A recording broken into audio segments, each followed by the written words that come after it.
Hey everyone, so in this video we're going to go over how to create linear equations from tables. Up until this point we've primarily worked with tables where the x values are consecutive, meaning they're increasing by 1. So there are a few examples in here where that is not the case. The change in x will differ along with the change in y. Alright, so remember that the slope-intercept form of a linear equation is y equals mx plus b, where m is the slope. So m is the slope,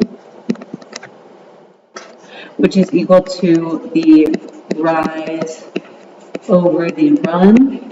And when we're working with a table, we can find the value of m by taking the change in y over the change in x. So change in y, so another way to say change in y is the rise. So change in y over the change in x. And we will see how to find m in these following examples.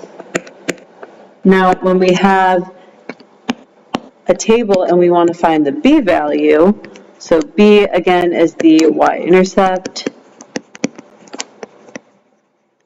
and when we have a table, it is the point, so the point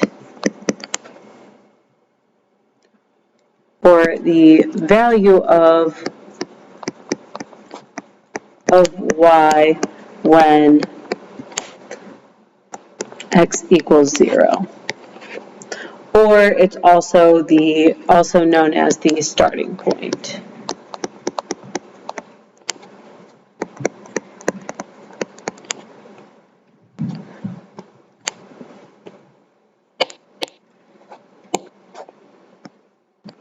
All right, and so once we found our m and b, we substitute those values into slope-intercept form, and then we have an equation that represents the pattern from the table.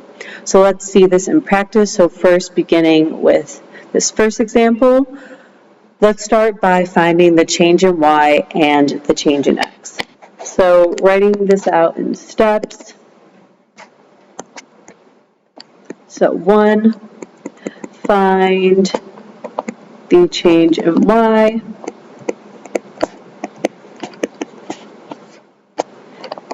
and the change in x.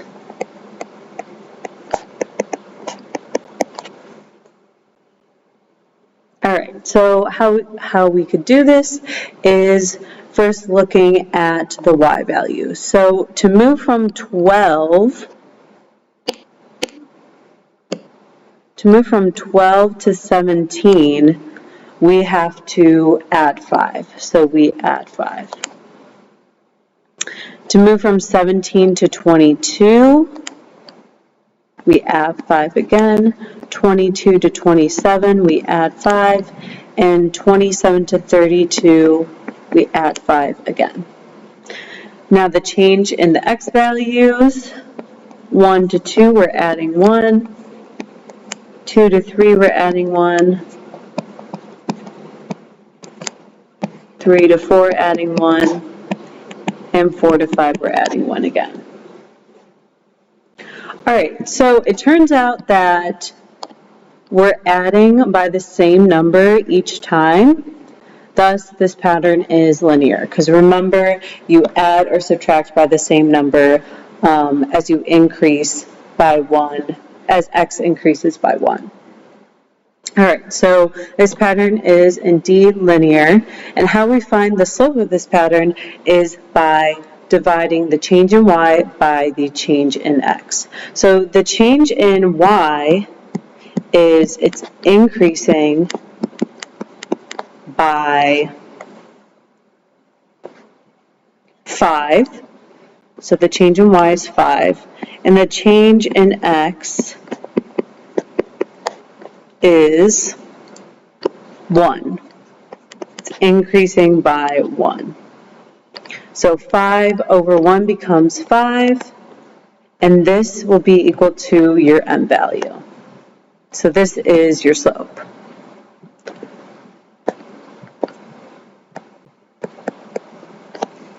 All right, so we found m. So this step here is find the slope. Our next step is to find our y-intercept. Find the value of b. This can be done with a table by moving back to the 0 term. So since x starts at 1 in the table here, how we could find the value of b is by moving back to the 0 stage, and then the corresponding y value will be our b term, because again, b is the point where the line intersects the y-intercept, so that the coordinate will always be 0, b, and so when you move back to the 0 stage, or when x equals 0, then that will be your y-intercept. So to move back, we apply the opposite operation. So for the y's, we were adding 5 as we moved forward, so we're going to subtract 5 to move backwards, and we will subtract 1 to move backwards here. So 1 minus 1 is 0.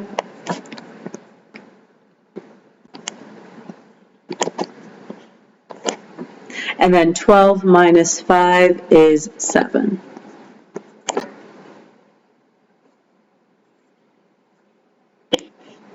So now that we found the y value when x equals 0, we know that this is equal to our y-intercept. This is our b value.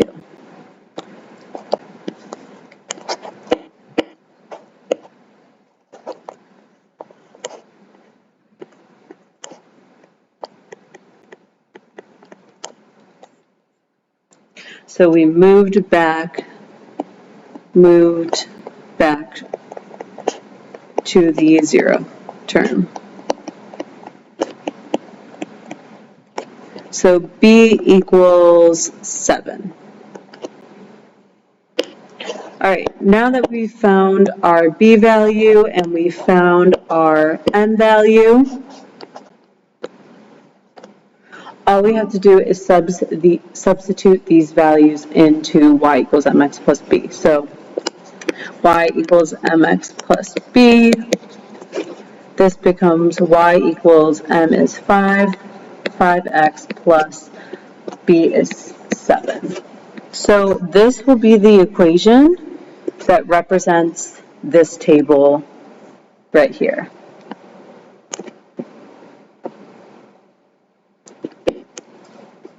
Looking at another example. All right, so here we first start out by finding the change in y and the change in x. So from 4 to 16, we have to add 12. From 16 to 28, we add 12 again. From 28 to 40, we add 12 again. 40 to 52, we add 12. And 52 plus 12 is 64. So this pattern is increasing by the same number each time, so this is indeed linear. How about the x values? So here the x values, it's going from 1 to 7, so we're adding 6. 7 to 13, we add 6 again. We add 6 again.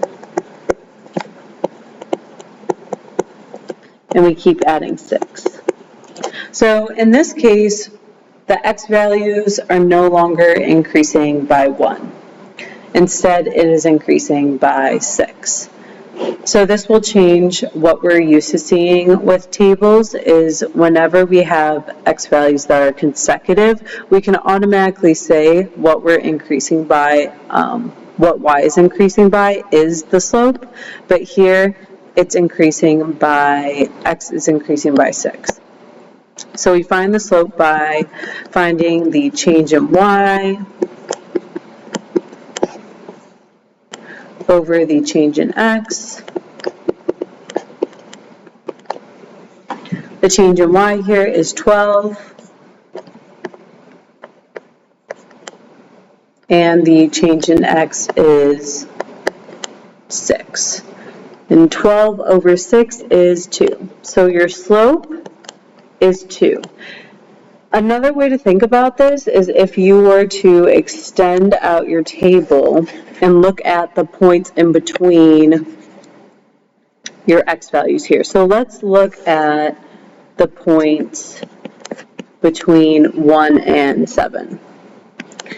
So we have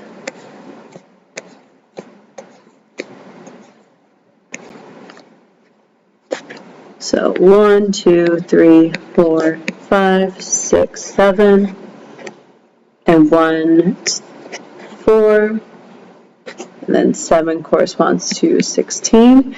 And we know that from 4 to 16, we add 12. And so what this does is changing the change in y over the change in x helps us determine what we're adding as x increases by 1. So we're adding to each stage as x increases by 1. So there is 1, 2, 3, 4, 5, 6 2's that we add when going from stage 1 to stage 7. So if we wanted to find y when x equals 2, we do 4 plus 2 is 6, 6 plus 2 is 8, 8 plus 2 is 10, 12, 14, and then we have 16.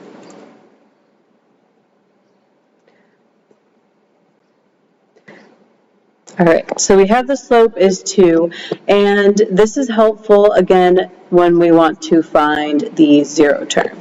So to find the zero term, or the y-intercept, we have to move backwards because the x value starts at 1.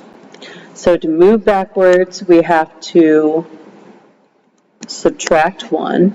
So this becomes 0. And since we're going back by 1 term, we have to go back by 2. So we subtract 2. So 4 minus 2 is 2.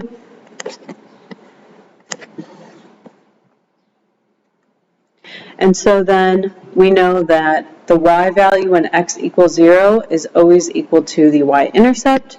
So b is equal to 2. So b is equal to 2. Plugging these values into slope-intercept form, we have y equals 2x plus 2.